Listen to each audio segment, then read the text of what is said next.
Cela fait plus de 10 ans que l'aventure avec les requins-baleines a commencé à Djibouti, grâce aux moyens mis en place par la société Hexagone, en partenariat avec les associations Megaptera et Descamps.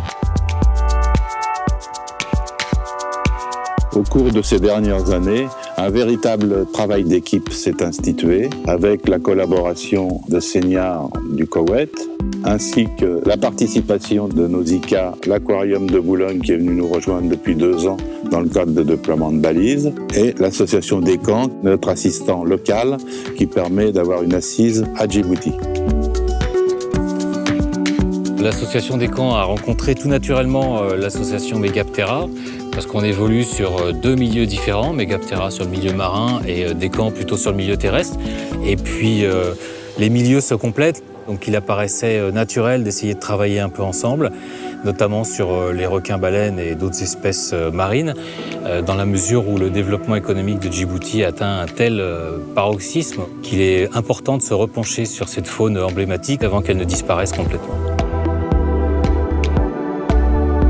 En travaillant de concert, on est tombé d'accord sur les limites d'une aire marine protégée.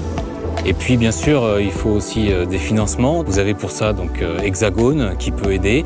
Et ce triptyque entre Descamps, Megaptera et Hexagone peut facilement aboutir à une réelle protection de l'animal. Il faut juste un coup de pouce des politiques pour qu'enfin on puisse passer à l'action et avoir des résultats concrets sur la protection du requin-baleine.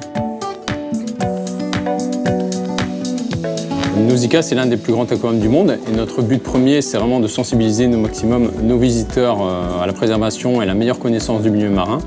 Et dans ce cadre, c'était important pour nous d'être sur le terrain et de participer à des campagnes de conservation. Cette année, je participe justement à la pose des 3 balises. Alors ces balises nous permettront bien sûr de connaître les déplacements des requins, mais aussi de savoir à quelle profondeur ils iront, pendant combien de temps et surtout à quelle température. Tout ça pour pouvoir mieux les connaître et mieux les préserver. Pour déployer une balise, d'abord, il faut repérer les requins. Donc il y a déjà une part d'observation. Dans un premier temps, il y a toujours une personne qui se met à l'eau pour pouvoir observer l'animal, voir un peu son comportement.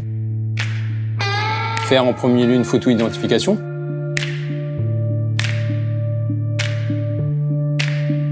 Ça permet aussi d'utiliser des lasers pour avoir une mesure précise du requin.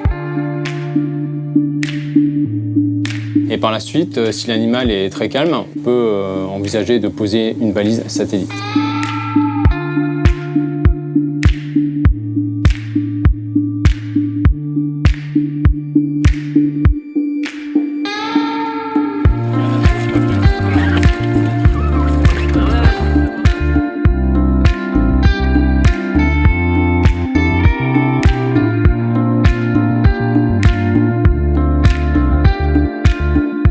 Donc là, pour la photo identification, on repère une zone très précise, juste derrière les fentes branchiales et au-dessus des pectorales. On repère les plus grosses taches, les points les plus visibles.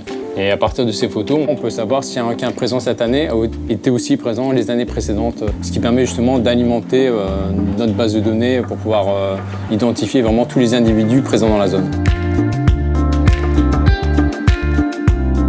L'expérience acquise par Hexagone et Megaptera pour les 10 dernières années sur les requins-baleines a permis de transmettre à tous les participants des connaissances très précieuses pour permettre d'envisager une poursuite des actions de protection et de connaissance des requins-baleines dans l'avenir.